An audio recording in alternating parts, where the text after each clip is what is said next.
Okay.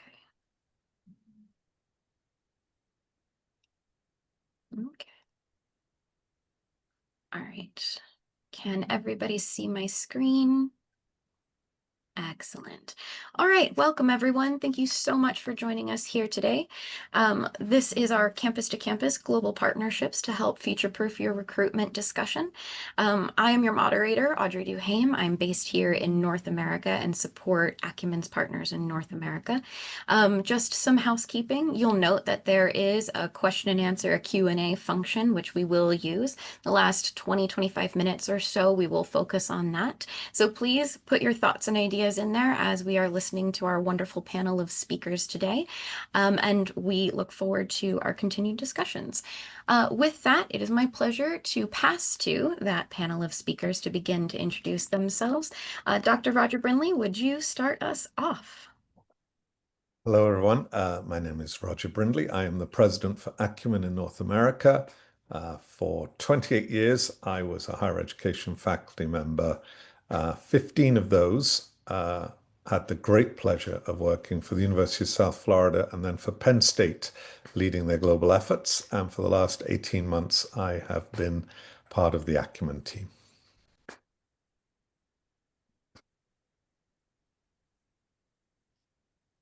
Dr. Blondin, perhaps next. Oh, sorry. Good afternoon, everyone. Good morning, good evening, depending on where you are in the world. My name is Jill Blondin. I'm the Vice Provost for Global Initiatives at Virginia Commonwealth University, the Senior International Officer, and I have been leading the Global Education Office for just a little more than 7 years at VCU. Thank you. 1 second, guys. I'm seeing that my attendees are in the waiting room still for whatever reason. Hang on. I don't see. I see that I'm in a practice session. I see I'm still in the practice session. Okay, do you have the start webinar button on your page? Apologies.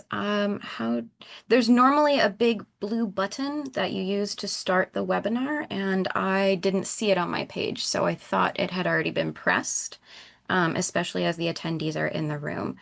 So let me just, oh, here we are. All right, we're gonna start this again. Next Great. 5 minutes, redo. Sorry, guys.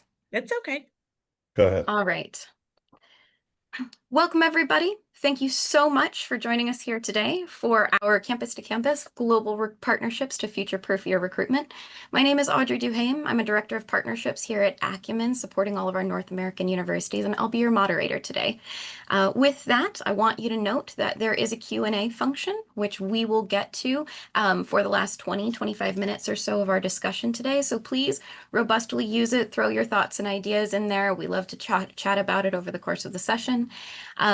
Other than that, we have a great conversation planned for you and a great set of speakers. So with that noted, I would love for these speakers to begin to introduce themselves. Dr. Roger Brindley, would you please start us off? Thanks, Audrey. Hello, everyone. My name is Roger Brindley. I am the president for Acumen in North America. I had the great pleasure of working in higher education as a career. I spent 15 years of those leading the efforts in the global arena for the University of South Florida and then Penn State, and have been helping Acumen for the last 18 months. So delighted to be here, Audrey. Hi, everybody. My name is Jill Blondin. I'm the Vice Provost for Global Initiatives at Virginia Commonwealth University in Richmond, Virginia. And I have been leading the Global Education Office as the Senior International Officer for more than 7 years. And I'm also delighted to be here with my colleague from VCU, Shiv Ramaswamy. Thank you. Hi, everyone. My name is, as Jill said, Shivaprakash Ramaswamy. I am the India coordinator for Virginia Commonwealth University. Since 2010, this is the 15th year of my representation of Virginia Commonwealth University in India. Prior to that, I was representing Ohio University for the 10 years in India itself. So it has been nearly 20 years, 5 years of experience of representing universities in India for developing partnership. Thank you, everyone. Thank you so much. Good afternoon, everybody. My name is Ishan Cader. I am Senior Director for Consultancy at Times Higher Education. I oversee our government, advisory, and transnational education portfolios. It's a great pleasure to join such an esteemed panel today. Prior to joining THE, I've worked in consulting in the higher education industry for a number of years, and indeed, in the previous iteration, I was also a lecturer as well in international relations. I'm delighted to say that for 4 years, I was a lecturer in Syracuse University's London program. So I have direct experience of American transnational education as well, delivered here in the UK. Incredible. Thank you all so very much. So today we are briefly going to go through sort of what is going on in North America, what that means, or why we're talking about transnational education, bringing that all together in the North American context. What has TNE been in the United States and Canada? And then going to a great case study of Virginia Commonwealth University and their successful partnership. Then we lead right into that Q&A that I know you're all eager for. So as I said, please feel free to use that Q&A function. We've got a great conversation ahead. I'm going to set a little bit of this context for you because everybody kind of knows why we're here. In North America, we've been facing a few challenges lately, and it's requiring a little bit of innovation. So there have been changes to immigration. The communication coming out of the administration about those changes has been difficult to decipher at times. Among that, there's always, bad press and sensationalist news going across in our key markets, whether reporting on what's going on in the US and Canada or vice versa. There's also a whole bunch of new markets on the rise. You might have seen an article of the Big Four becoming the Big 14, with key markets out of Dubai, Malaysia, growing to compete in the same student mobility space. We've got tech platforms out there that empower students to make more applications than we know what to do with all the time. And we, as in North America, have not done transnational education quite as much as some of the other Big Four destinations have historically. So that's why we're here to talk about what transnational education can mean in the context of North America. To start us off, I'm passing to Dr. Ishan Cader, who has a ton of experience out of the UK in the form of transnational education and can give us a brief overview of the history and models that have been explored from that perspective. Over to you. Thank you so much, Audrey.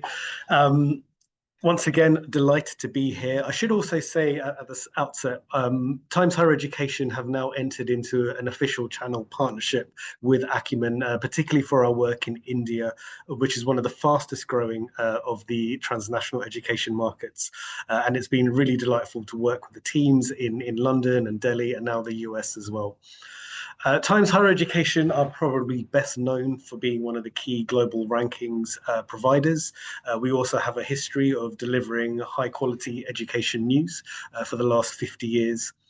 From a personal note, as I said, I lead our government and transnational education functions. And really, I've led this not just on my own, but also in partnership with UK government organisations such as the British Council and the UK Department of Business and Trade.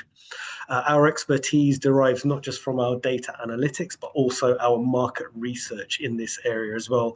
And on screen, you can see just a small example of a number of different reports that we have conducted for the British Council and UK DBT. I think overall about 16 countries covered through those government-based projects, as well as our own commercial projects with government entities around the world, which numbers around 30 in Central Asia, in Europe, in Sub-Saharan Africa, the MENA region, as well as all across the APAC region as well. So I'm going to present some data on, and there you go, there's just a few examples of the different markets that we've worked in. And if we move to the next slide, I'm now just going to present some data from the UK sector.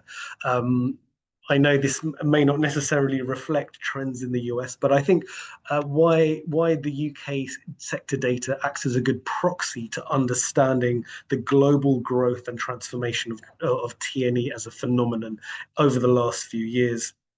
The UK is one of the most active markets in TNE. The majority of our universities deliver TNE, many at scale, and many of them are well prepared and ready in terms of partnership formation, as well as other forms of transnational education, including branch campus development as well. As I said, we've done projects for our government authorities, and that's because since 2019, we've had a direct government policy embodied in the International Education Strategy from 2019, which is directly articulated for supporting UK institutions in their transnational education ventures. So if we just take a look at these two graphs here, sorry, the previous slide. On the left-hand side, you can show what that shows is the relative growth over the last 5 academic years of transnational education in the light blue in relationship to direct mobility into the UK. Both forms are very important, but as you can see, if we look at that 2023-2024 data, our inbound recruitment into the UK actually fell slightly from 770,000 to just over 740,000. So not uncommon within those global North Anglophone countries. But our TNE has continued to rise year on year to the extent that it's now over 42% of all international student engagement. So a very high percentage of international students studying for a UK degree do it in their own country or outside of the UK. And if we look on the right-hand side, this is from the 2023-2024 data. China is the biggest market for UK transnational education with 88,000 registrations. But maybe surprisingly, Sri Lanka, my parents' country, is second. So 60,000 students in Sri Lanka do TNE. And that's interesting because we don't have a lot of inbound mobility from Sri Lanka. Beyond that, we have a number of other country markets of increasing importance like Egypt, Greece, and Saudi Arabia. And just below that top 10, we will see other emerging markets from South Asia like India, Pakistan, Nepal. And that's reflected in the next slide quite well, which shows the 5-year change of the top 20 markets for the UK transnational education. Again, what we see here is a lot of dynamic growth. We see Vietnam has grown by over 230% in terms of TNE enrollments over the last 5 years. A couple of markets or 3 markets you can see in red there. Malaysia and Hong Kong, which for many, many years were in the top 3 markets for UK TNE. Not to say that they're still not important, but we have seen slight declines, as well as what we would call a bit of a leveling off in another mature market like Singapore. But again, strong growth rates there at over 100% in markets like Saudi Arabia, Nepal, and Pakistan as well. So we see a fair amount of diversity there, European markets, some EU markets that were formerly important for direct mobility into the UK, obviously impacted by Brexit. Countries like Germany, we are now delivering UK degrees in Germany itself. And curiously, right there, number 20, you'll see the US as well. Still a fairly important market. Lots of joint partnerships, lots of dual degrees as well. If we move to the next slide, then what this shows is a little bit more detail on the left-hand side about the different models of transnational education. In the purple shade, you will see that TNE is still in the majority delivered through some kind of collaborative provision. Now, depending on market, that could be university partnerships. So again, articulation agreements, joint degrees, dual degrees. But in many markets, like Sri Lanka, that is collaborative provision with non-degree awarding private institutions. It's what we call franchise or validation type degrees, still one of the most important types. In the orange, you will see that distance or online learning, which we count as transnational education, that's recorded at around 30% of all delivery.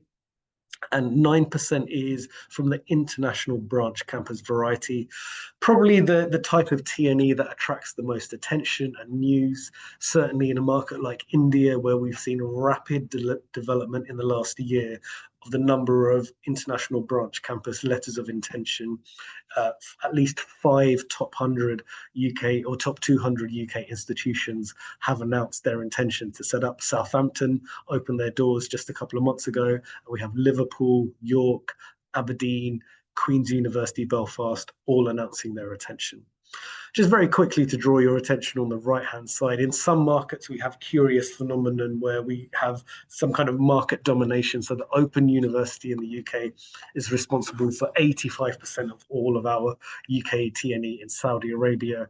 Even in a very mature, diverse market like China, the University Liverpool has more than a quarter of all of UK TNE there. And we see these patterns across. So it's just kind of interesting to know that in some markets we have heavy investment and heavy representation from individual universities. So if we move to the next slide, I'm not going to go through this in all detail, but from all the markets that we've worked in, in terms of what we articulate to our UK government and universities in terms of identifying some of the opportunities and challenges as well in terms of UK TNE, what are the 5 main themes that we come across? Well, first of all, recognition of degrees and regulatory clarity is an important phenomenon. We have an agency called the Quality Assurance Agency, which is dedicated and supported by our government to undertake reforms to help reduce those regulatory barriers. Quality assurance and student outcomes are a very important differentiator. It's not just about enrollments, but it's about graduate employability and the quality of those degrees. In some markets, affordability and value for money is a pressure point. We are also seeing delivery model shifts, less emphasis on big branch campuses and more emphasis on hybrid or agile forms of TNE. And finally, is TNE impacting on the host nation itself? That's becoming an important legitimacy test. What are the economic, social, and sustainable development contributions of TNE onto the host nation? So on the next slide, next few slides, I'm very going to quickly go through some of these things. We released a report last year called TNE 3.0. This is all about measuring and evaluating that holistic impact on the host nation. The next slide shows a very broad framework of what we would consider an ideal ecosystem of how TNE can interact with local universities, local businesses, and ensuring that kind of overall impact-led philosophy. The next couple of slides will then, this is the monitoring and evaluation framework that we developed that uses some of our world university rankings and impact rankings metrics to measure those impacts. And if we go through into the next slide, we've got a very interesting case study. We're currently working with the Tamil Nadu government in southern India to develop the knowledge city in Chennai. What we are doing as a company is helping to attract foreign universities to set up operations in Tamil Nadu. And the next slide will again just show the kind of ecosystem thinking that we've applied into this. It's a whole city. We're going to have research and innovation hubs in there. So it's all about helping foreign universities, not just to enroll students, but to take advantage of that research and innovation system in Tamil Nadu. And the next slide, this is just a 3D model of what it's hopefully going to look like in the very near future. The next slide shows the different types of models of TNE that we are developing there. Again, not just about the branch campus, but actually research focus, vertical campus, plug and play facilities. And hopefully this is interesting for the American market. When we call for TNE, again, it's not just about the bricks and mortar investment, it's about agile forms of delivery that can still enhance your global footprint. And very quickly, final slides to go through, just an example of the work that we've done in Dubai. If we skip through to the next slide. Again, Dubai is already a very well-known destination for international education, lots of branch campuses there itself. But what we wanted to do for the Dubai authorities was to create a new elevated research economic hub, education hub. So on the next slides, we will see just a few examples of the kind of collateral that we created to showcase Dubai as a great community for students, but also as a future area for research and industry partnerships. The next slide shows the focus on sustainability that Dubai wants to take and some really strong initiatives that we see in medical health as well.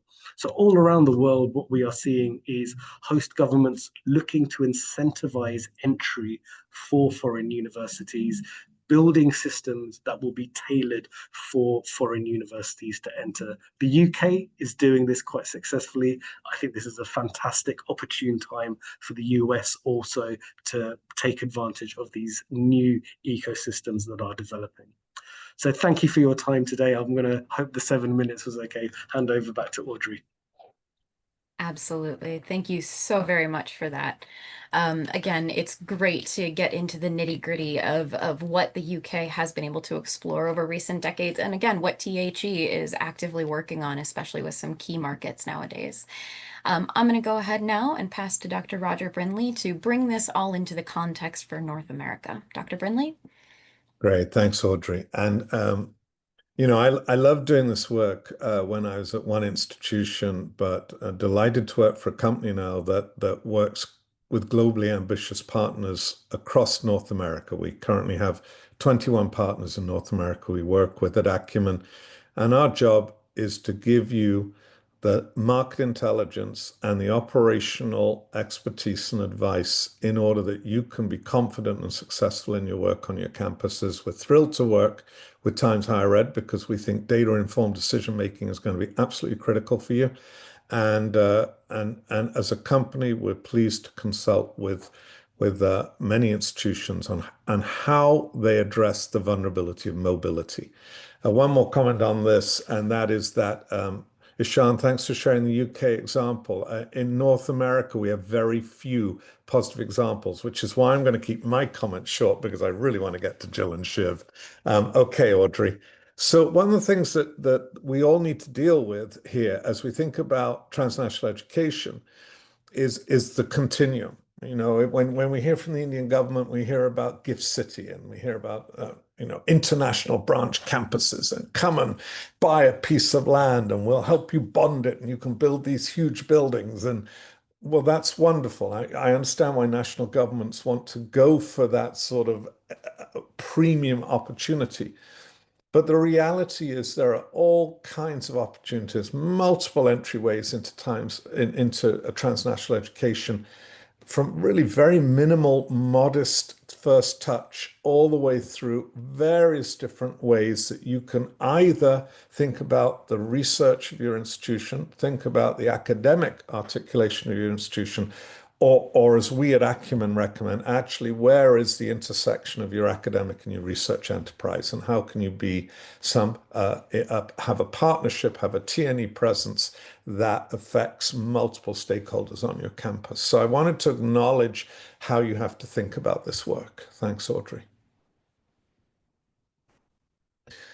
So the truth is, if you have a senior administration that is not interested in doing global work at all and is not interested in reaching out through your deans and through your vice provosts, your vice presidents, your vice chancellors, as to how you might think about being a global facing university, having a transnational education is very difficult.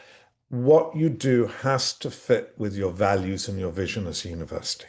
I can't overemphasize that because you need the support of your stakeholder groups on campus. Typically, what we find is as a way to find alternative presence in the student delivery markets of academia, multiple different articulation agreement opportunities. You know, the joke is all the numbers that add up to 5, right?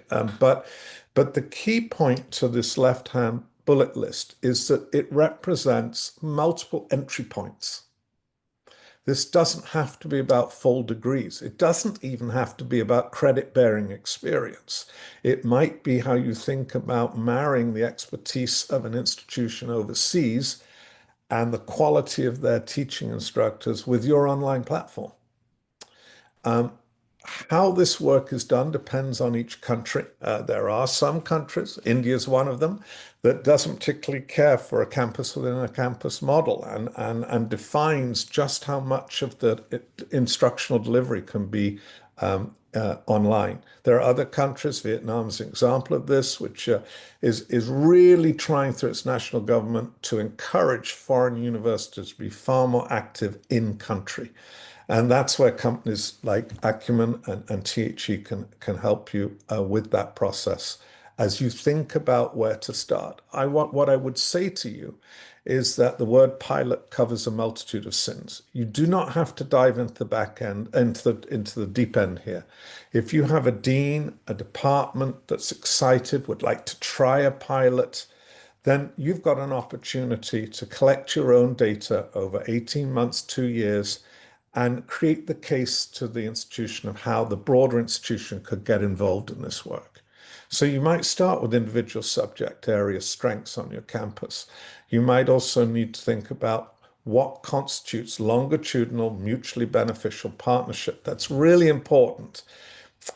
A lot of what we hear from our partners around the world is the sort of North American exceptionality, and how they don't want to be treated as sort of the second person in the partnership, but as the equal partner. And that's a really important discussion to have with faculty, to build faculty affinity, to identify research areas of common strength or common interest.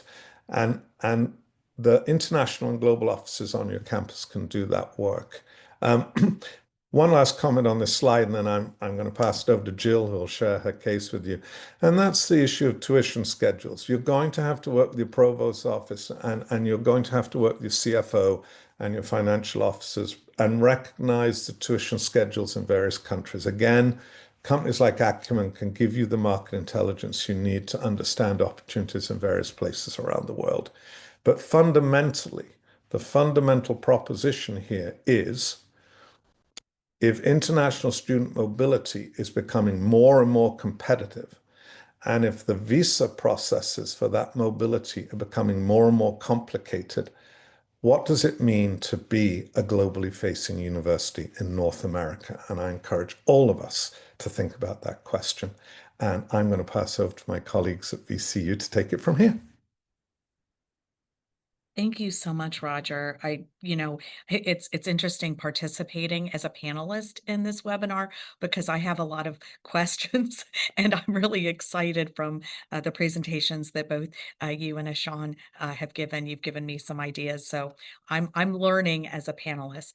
And so I want to talk a little bit about VCU, and I also want to talk about our, the partnership and the sort of TNE relationship that we have with Christ University in Bangalore, India. Before I do that, I'll give a little bit of background about VCU and who we are. VCU is a Research One comprehensive public institution. We are an urban campus located in Richmond, Virginia, in the United States. We're just a couple hours south of Washington, D.C., on the East Coast of the United States. We have a medical school. Oftentimes we talk about it's easier to talk about what we don't have than what we do have. But we don't have a law school, but outside of that, in a couple of other areas, as I said, it's a comprehensive, research intensive institution. We also have 3 campuses. We call ourselves One VCU, but we have 3 campuses, 2 of which are in Richmond, one of which is at Health Sciences campus, and we have an arts campus in Doha, Qatar. So as we've been talking, although I won't be talking about that campus today, if there are people on this in this webinar who want to contact me and talk about our relationship, I'm happy to talk about that because that's another example of the way that we've both expanded our global footprint, but we've also sort of have one of the branch campuses abroad. And in our case, it focuses on the arts and in Education City. But today I'm going to talk about VCU and our partnership with Christ University. I want to echo a couple of things that have been said already that I think are really important before I get into the meat of the conversation, which is the support of stakeholders, which Roger mentioned, and having your university's values align with what you're doing abroad. I can't emphasize enough how important that is to find success in any initiatives. At Virginia Commonwealth University, internationalization is a priority, and we have found a tremendous amount of support in our endeavors, which have made our partnership with Christ University university so successful. And it hasn't lived with just one individual or one academic unit, but across our institution. So I think that that is something that I just want to touch on very quickly. And also to Roger's point about the volatility of enrollment and opportunities to diversify as we, it's always a dynamic environment in international education, but how do you both protect your institution and how do you grow and expand opportunities for students? Because that's really what we're trying to do, is expand these opportunities for VCU students. And so I just want to mention that as well. And so I would, and I also liked the continuum that you presented, because when you think about TNE in the North American context, it does look different for a number of reasons. And I think that some of that can do with accrediting bodies in the United States, for instance. VCU is accredited by SAC-COC. That can also do with accrediting for individual programs, whether it's through business or engineering. But I also think that there are a variety of constraints that lead you to what's going to, and your internationalization priorities, which are going to lead you to success. And so you have to work within that. So with that, I want to talk a little bit about Christ University and our pretty amazing partnership, I would say. And I'm fortunate to be here with my colleague, my VCU colleague, Shiv Ramaswamy, who will also talk about this partnership. As you can see, it was initiated in 2010. This has been more than 15 years. We take each year a cohort of students. We have a batch of students that usually range from about, I would say, anywhere from 30 to 50 is on average the number of students who come to VCU's campus each fall, but they begin the program, importantly, at Christ University in Bangalore, India. We have expanded this from Christ University's campus in Bangalore, I should say, across their other campuses. While this began in our School of Business, it has expanded and into other programs, which we can discuss. It's essentially a 1+1 master's program, but there's a degree awarded from both Christ University, an MBA, and then an MS from Virginia Commonwealth University.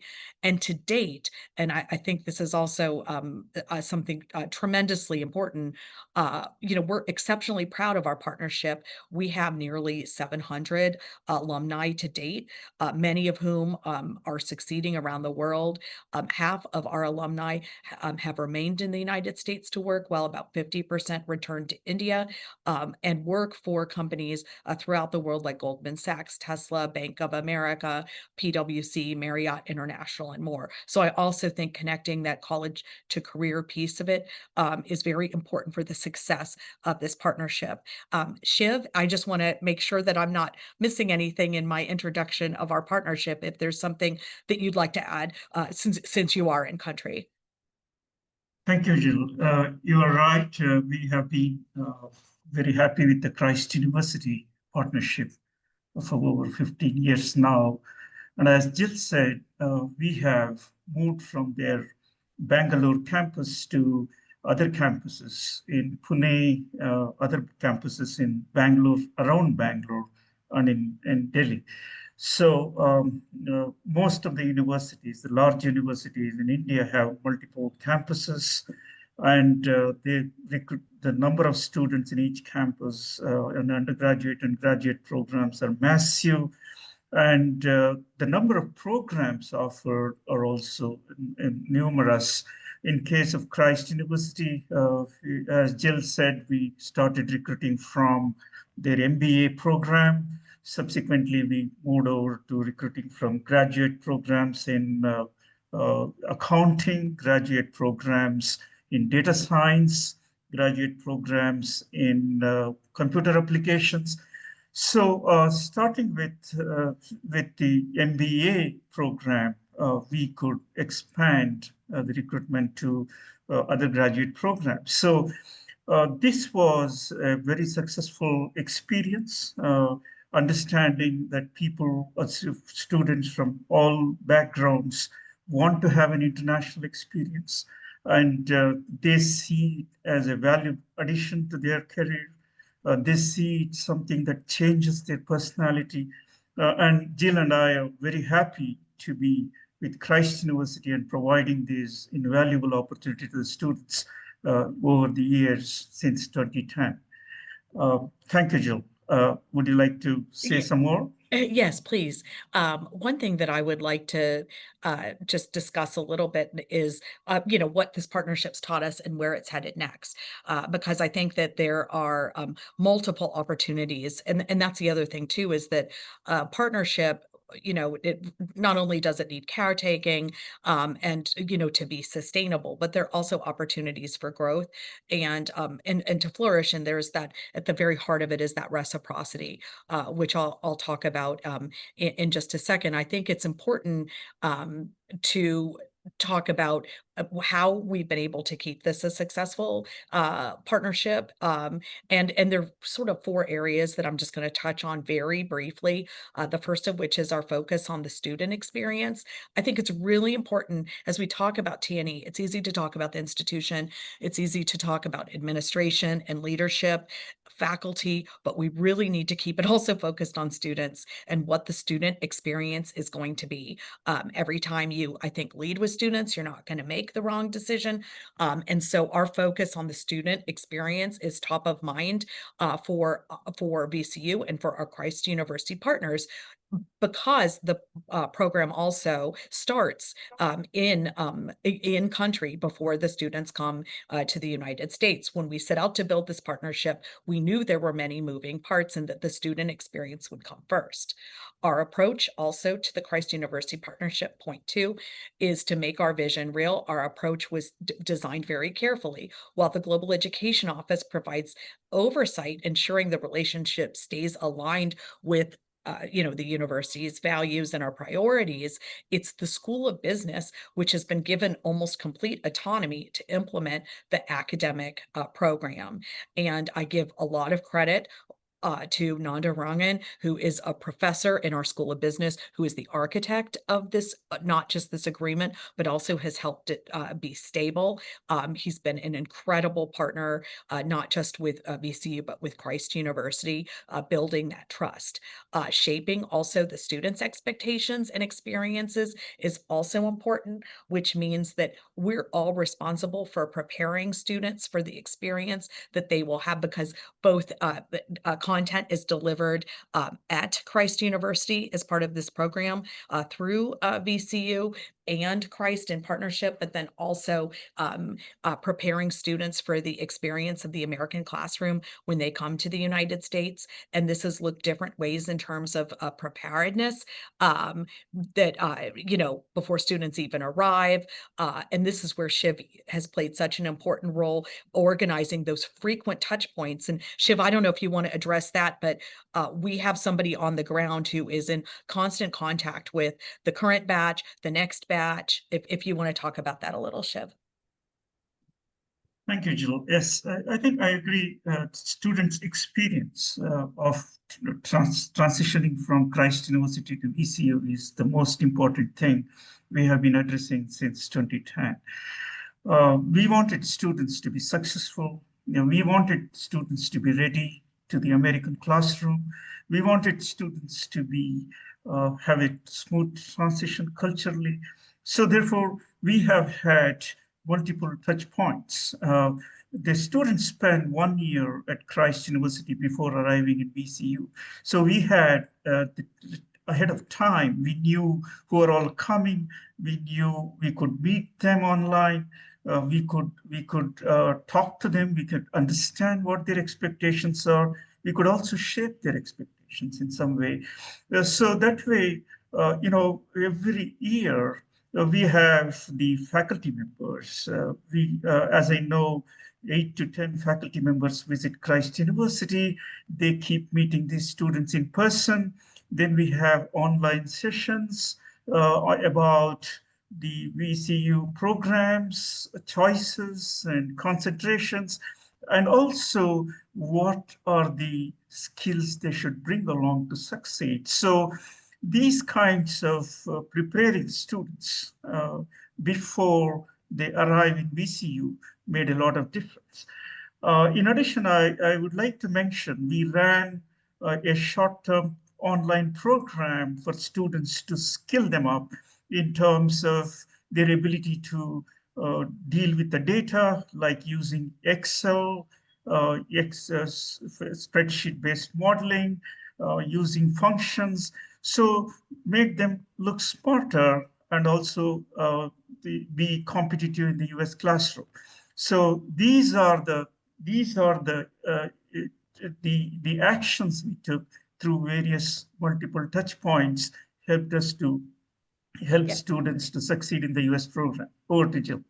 Yes, thank you so much, Shiv. And I would say like anchoring everything around the student experience for us has been very important, including preparing them for the classroom, but also for the experience in the United States, and also making sure that everything feels not so much transactional as this shared journey with a commitment of building the partnership, which again, back to Roger's point about the support of your institution. This is something that is that it's a shared journey where the president of our institution, our provost, the dean of our School of Business, and faculty members, including Dr. Rangan, continue to engage so that everyone, and then of course everyone's corollaries at Christ University, so that we understand that shared commitment. The other thing, in the interest of time, I would love to be able to answer some questions about, duplicating the model, et cetera, which I can address very briefly before we go to questions, because I'm sure people are wondering, gosh, you've gotten, more than 700 alums from this program. Have you chosen to duplicate this model? And the answer is complicated. It's a model that looks very easy to replicate, but isn't always on the surface. It looks very easy to replicate, but the resources that are required for it to be successful, it has really sort of become, for us, rather than trying to replicate it at individual institutions, it's become this kind of hub and spoke model for us, where Christ University serves as the kind of locus for opportunities with other institutions in India to become part of those batches, if that makes sense. So we really, I think, which is actually a very innovative approach, and much less resource intensive, that would have to be duplicated throughout institutions or partners, but allowing partners to be part of this. It's, we know it's a highly competitive space, so giving those opportunities and being able to replicate it or allow for participation sooner. And is there anything that you would like to add, Shiv, since we know there's, no single formula for this, but how you'd like to address this, because you really work on the ground with this hub and spoke model? Yeah, yes, I think yes. The most of the Indian universities are their metrics of performance in terms of the regulators, in terms of the accreditation or ranking agencies, is to have how they have internationalized, and how many of their students visited or studied abroad and had international experience, and how many international students had Indian experience on their campuses, and also what systems and what are the approaches they have learned from their partner universities. So the pressure from and also the publications, particularly research publications in collaboration with professors from universities that are partnered with these Christ University, for example. So these kinds of pressures in the environment really moves the universities like Christ University to engage with us. Now, on one hand, while we focus on student experience and providing them good experience, we also, as Jill said, we don't want to make it transactional as a recruitment ground for VCU programs, but also we help the university, for example, Christ University, to kind of cater to their expectations from their regulators. So therefore, we do help their faculty visiting us their faculty leaders, academic leaders visited VCU 3 times or 4 times now in the last 15 years in groups of 8 to 10. They have had leadership training in the area of academics at department level, at the school level, at the university level. We have also helped them in terms of the systems in learning, in terms of classroom teaching systems and the technology we use.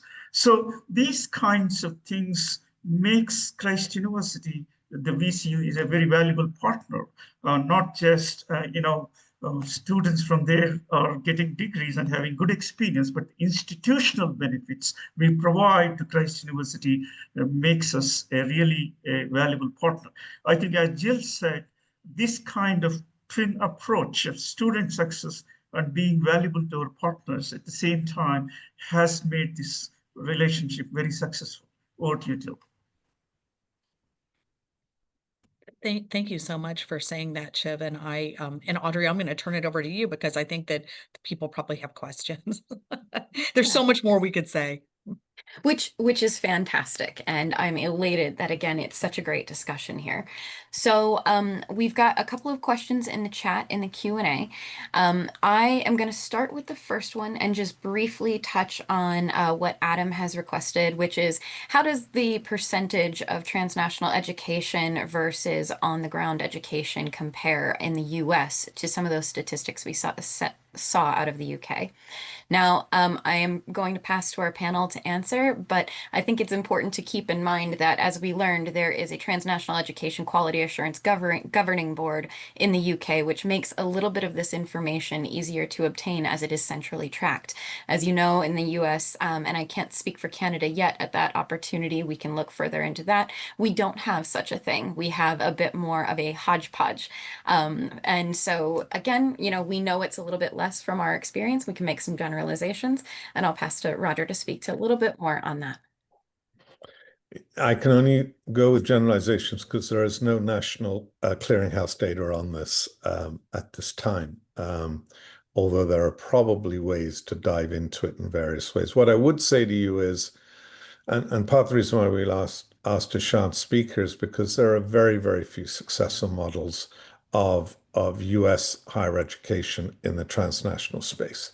There are institutions we've all heard of, the NYU experience, for example. We do know at this time that we're seeing institutions like the Illinois Institute of Technology move into space. Webster University has been in this space for decades now. So there are some really good examples. But when you think we have 4,000 institutions for higher education in the United States and well over 100 regarded four-year degree granting institutions in Canada today, the list is very, very short. And there are good reasons for that. The US has been seen as the *1 market for international student mobility. It has retained that. While there are issues related to a safety and sense of welcome and other critical criteria, it's still very much seen as sort of the academic pinnacle by many countries and by their parents and students. So there's been a real reliance on that. A couple of other points that have sort of slowed the interest in transnational education.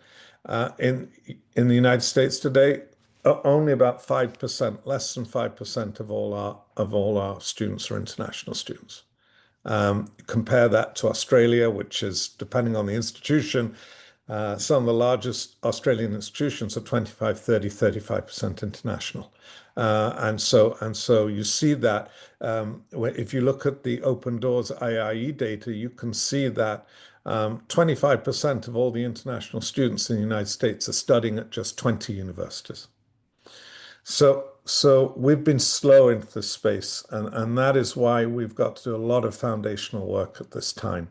And that is, in part, is why we don't have the quality of information as Ishan just shared for the UK. Ishan, what would you like to add to that? Thank you. Thank you, Roger, for those comments. And just to refer back to the question, I think, yeah, it's fair to say that we couldn't give any accurate prediction of that, except to say that it is probably quite significantly less. The flip side to that is that the US actually does have numerically the largest number of international branch campuses in the world, and that's probably testament to the size of the market. So even if it is a small percentage, there is enough presence that it is still a high visibility kind of TNE provider to some extent. Those vary massively by size and enrollment and what they do in market. You know, I've had the pleasure of visiting New York University's Abu Dhabi campus is one of the most impressive TNE kind of institutions I've seen. You know, a university in its own right. Interestingly, though, when we've talked to NYU about it, they see it as a part of one campus. So they've got NYU New York, NYU Abu Dhabi, NYU in China as well. So they don't necessarily record things separately for that campus. So again, data quality tends to be driven in the UK centrally, and therefore we collect it centrally. Just another quick point to make as well. You know, I've kind of done studies in Egypt on TNE and worked with institutions in Egypt that are doing TNE partnerships, but with American community colleges. So actually, you've got quite a very diverse set of providers on TNE, and sometimes in unexpected places as well. So it's an interesting environment, and I think, you know, having, you know, I know it's potentially not possible in the US, but it might be more possible in Canada. You know, again, I've visited a Canadian universities, Egypt. It's not as common for Canadian universities to deliver TNE, but I think, again, it's a very important space. Roger made the very important point. There is still a very high demand and I would say reveration for North American higher education. It's known for its high quality teaching, innovative pedagogy, research informed teaching, things which many markets lack, and that there is a gap to kind of fill there as well. Excellent. And actually, I'm going to borrow that as a minor jumping off point, simply because I know Cindy in the Q&A comes from a community college.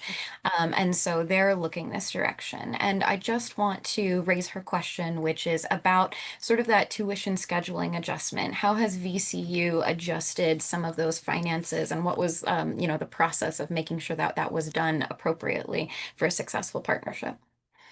That's a great question, and I'm happy to answer it. And shout out to Cindy. I know she's a great colleague. But one thing I just wanted to add is that in the process of the development of the partnership and the delivery, this was negotiated. So a special tuition rate was negotiated, which in our situation, where a public institution had to be approved, we were able to negotiate a lower tuition rate than our out of state for masters. So that's one thing that was done at the outset, and that was back in 2009 as they were getting ready to launch this partnership. So that was done at the outset, and then it's revised periodically, consistent with any raises in our tuition, but still lower. That said, we also recently, I would say, we launched it 2 years ago. We have something called the Graduate Education Innovation Program, or the Graduate Innovation Education Program, excuse me, that we offer at VCU.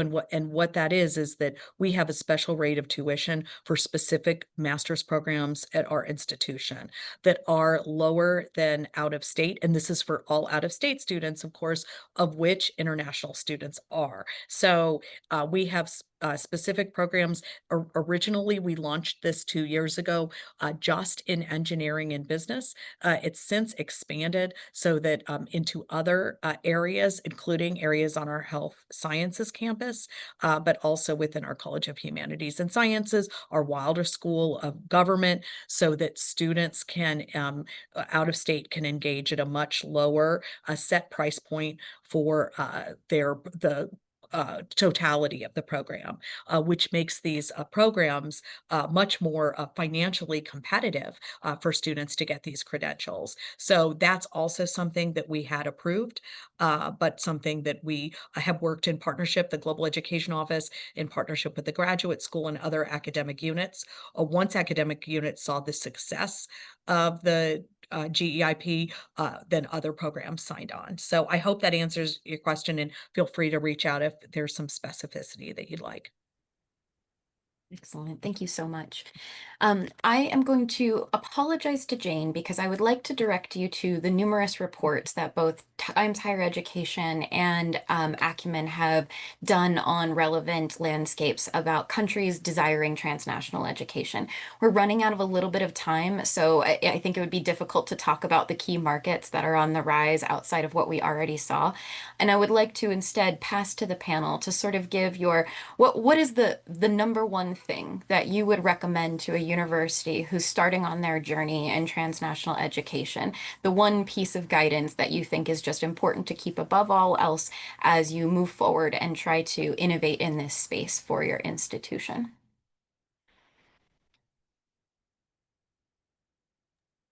You can start if you would like. That would be delightful. Thank you so much. Sorry, Roger. I hope that I wasn't.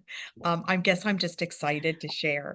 What I would say is, if one is embarking on this journey, I think it's incumbent to find a like-minded partner. That doesn't mean that you have the same academic programs.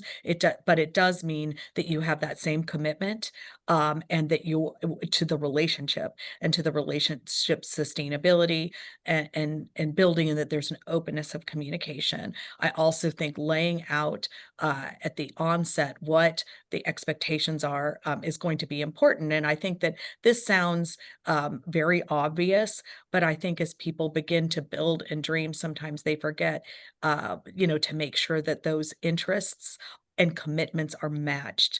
And I also think, again, to Shiv and I have been discussing this the past couple of days, but to make sure that it's not purely transactional. It really needs to be about transformation for the students and for your institution. So that's what I would say to lead with.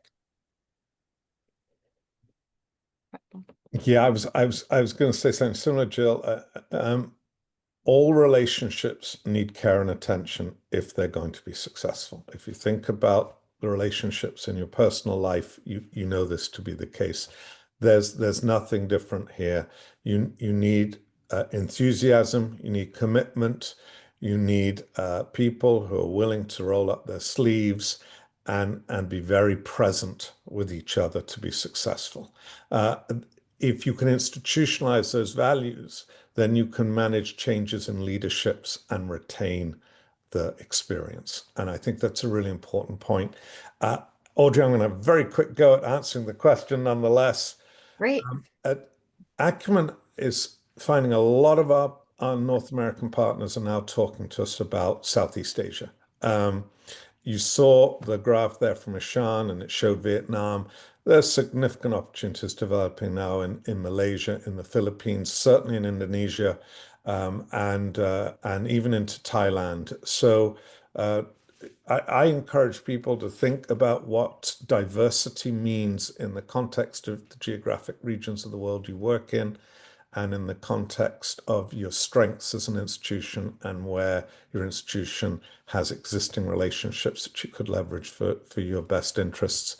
Jill said it's important to find a partner who works alongside with your values, somebody who you speak to, not at.